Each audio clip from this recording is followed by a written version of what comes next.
একটা বিষয় প্রসেসিং করতে কয় বছর লাগে? 2 বছর 3 বছরের যে কোনো বিষয়ই দেয় না তোরা। আমার ছেলেটা মনে করেন এবার সায়েন্স মানে বিজ্ঞান বিভাগ কিভাবে পরীক্ষা দিত মনে করেন যে মানে কি এ প্লাস পাওয়ার কথা সেই ছেলে 4.4 পাইছে তাইলে ওর মনে করেন ইটালি যান নিশ্চয় ওর পড়ালে সব কিছু মনে ধ্বংসের পথে এখন আবার এই টেনশনই করতেছে কবে বেরোবি ভালো একটা কলেজ বোধহয় 5.5 ভর্তি হওয়া যাবে না ও সায়েন্স যত নিচ্ছে ওর মনে করেন যে 5 পাইতেও না পাইলেও কোনো ভালো সায়েন্সের কোনো বিভাগে ভর্তি হইতে পারতেছে না তাহলে আমার ছেলের এই ক্ষতি করার জন্য এদেশের কে দায়ী কার এই মানে এই পড়াশোনা কারে করবো বলেন আমার ছেলে মনে করেন যে জিপিএ 5 পাইতো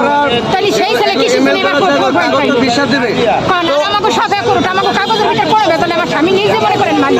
নিজে সব কিছু এখানে আমি ভেজালে কিছু দেখি না তারপরও তারা যাচাই বাছাই করবে এটা আমরা মানি তো একটা ফ্যামিলি বিষয় তার হাজবেন্ড তার ওয়াইফকে নেয় তার ছেলে মেয়েকে নেয় এখানে যাচাই বাছাই করতে আজকে 2টা বছর এত করে দেখা যাইতেছে তাদের লেখাপড়া নষ্ট হয়েছে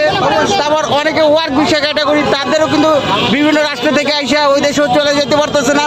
তো বিভিন্নভাবে ক্ষতিগ্রস্ত হইতেছে তো একটা সমাধান চাই আমার এই ছেলের টেনশন আমি খালি বারবার স্টপ করতেছি আমি মনে করেন যে সারাক্ষণ খালি আমার অক্সিজেন জ্বালাটা আমার হার্টের সমস্যা আমি এই